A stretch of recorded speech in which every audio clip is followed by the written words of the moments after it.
believe in chance, believe in opportunities, believe in possibilities.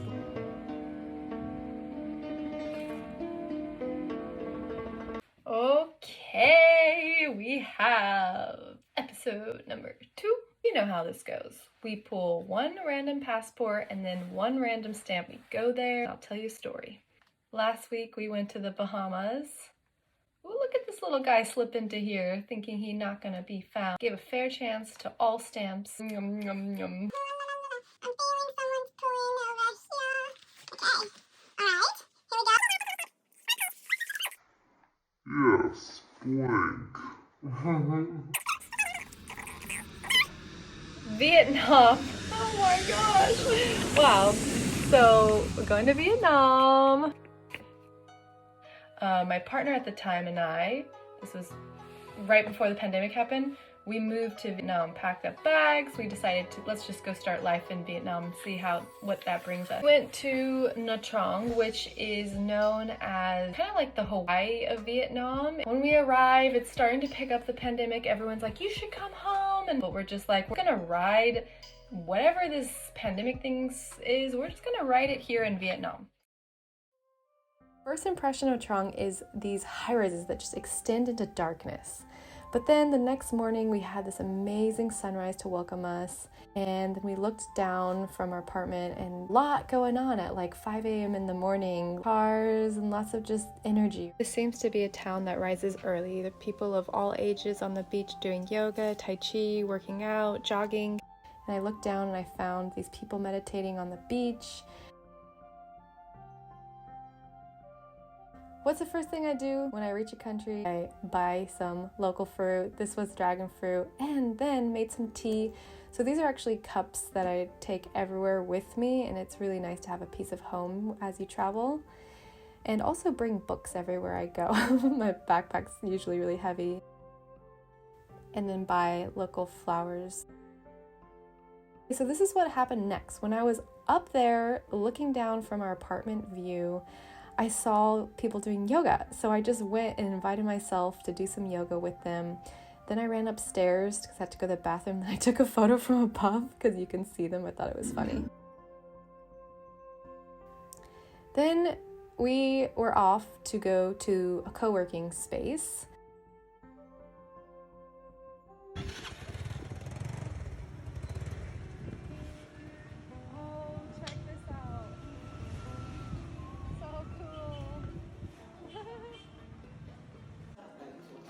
So we arrived into the co-working space and we're now FaceTiming our friend. And we're trying to get him to come here to live with us. And this is the co-working space, which is pretty cool. Lots of like arts and stuff and beer and everything. And we're gonna go upstairs after we eat. Yeah, we can hear you. So then we do our thing upstairs. I'm writing my book. It's very airy and beautiful. We meet the co-creators, a woman and husband duo who are actually also from the Bay Area. Then I take a break downstairs where they have like a bunch of local art, and I got these life cards and I pulled one. I keep clarity in my mind. Then the next day, I decided I don't really want to work. I want to get into Vietnam and meet some people, meet the culture. And so instead of taking an Uber, I take one of these little motorbike Ubers situation. I told him to take me to a local temple, and he asked me which one, and I said any of them. And he dropped me off at this amazingly gorgeous temple, and I saw that people were buying flowers, and I really wanted to buy some flowers too, but I had no idea like where to put the flowers, so I just remember buying them like in homage, but then like feeling so nervous to put them on the altar, so I just put them to the side. Elder Vietnamese woman came and grabbed my hand and took me to the altar. It was really fun. And later that day, I'm like writing some notes about life, just trying to keep everything organized in my mind and heart, making sense of the world. And then meanwhile, this amazing dude shows up next to me with his cat, and I'm just like, what in the world? So we're here watching the sunset together, and Vietnamese life is passing by. Oh, such a sweet moment. This little boy, and I think either his dad or his grandpa, and they're just standing there and interacting with the waves, and the boys splashing around and dancing around. I just loved that moment. You can see everyone enjoying the water. I think the ocean is very central to this town's life. And me enjoying the reflection from day to evening transition. And then I got excited and felt inspired from the boy and started playing with water myself.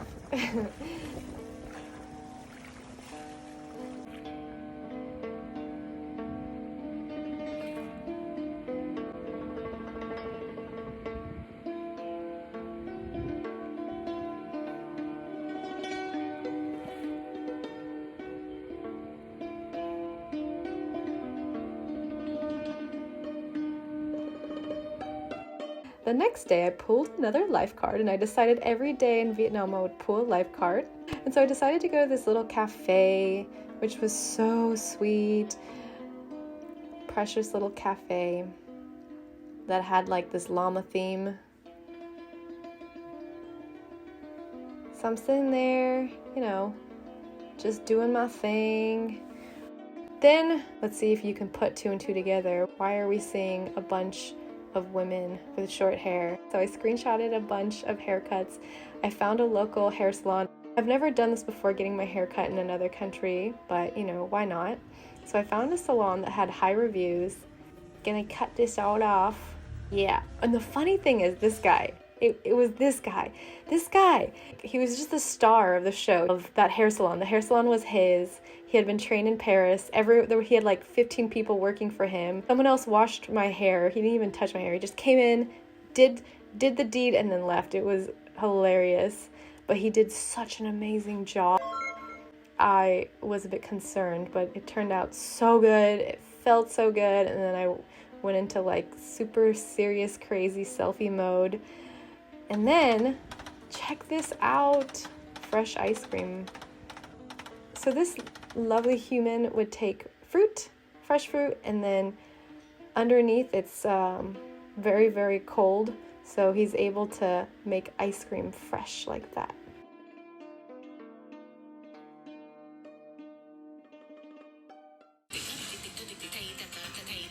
The next day I decided to just go on a little dancing rampage. And you have such beautiful lighting and such like fresh space and fresh cool floors. I went for it.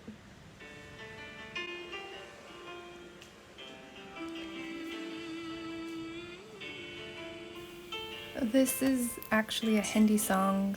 The translation is, "Everything is fragmented, it's falling apart, yet perfectly connected, attached, and aligned in my heart. They cannot understand my life's journey, so I alone must complete it."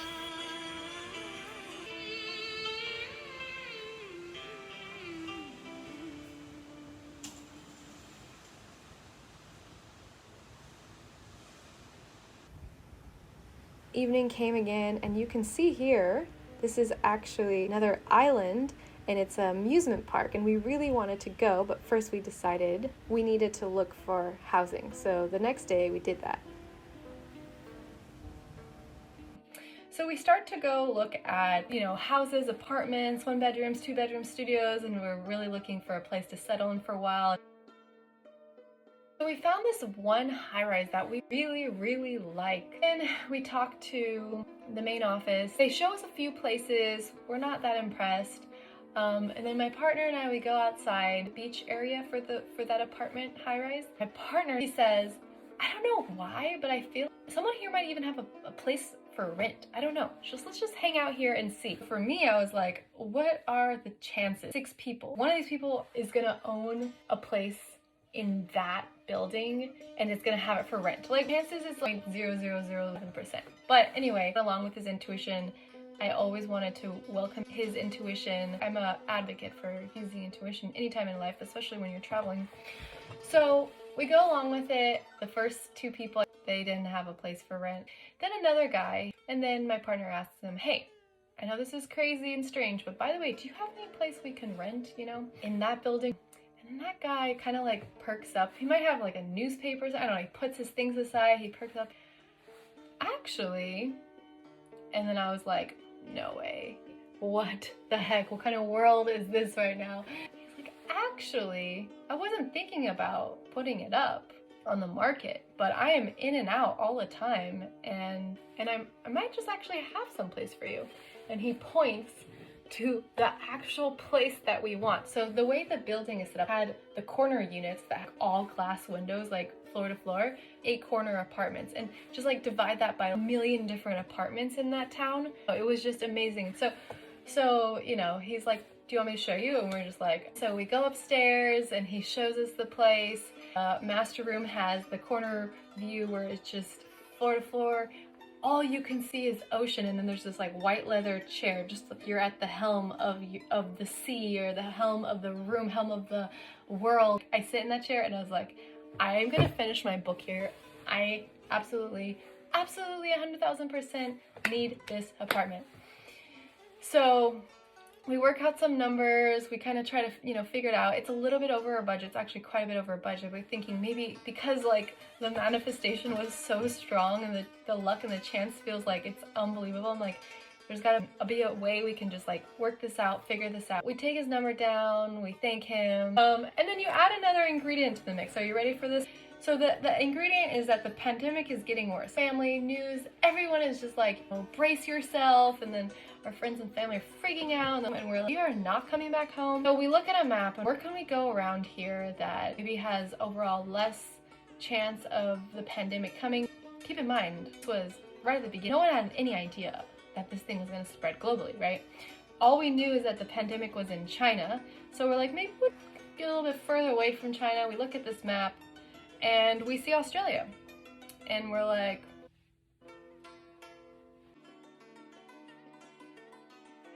moral of the story. I think there's a few key themes. The 2 main ones that come up for me right now is fluidity and greed. Fine balance between greed and exploitation of that country and just going there just to be able to have like a higher buying power with your currency, and going to that place with a genuine interest to be able to submerge yourself in the culture and expand your consciousness. And I think for us, like, we started to get a little bit greedy, especially me, with like the whole penthouse thing. But I think also there's a dance there. If you can afford it and it is something that your heart really wants, why not as well? But I think that if you're going just to a place just for that, I think it's taking away from an experience that you could have as a traveler, digital nomad, or just as a human, period, and also taking away from the people of that country, enhancing their consciousness as well. Exchange of travel and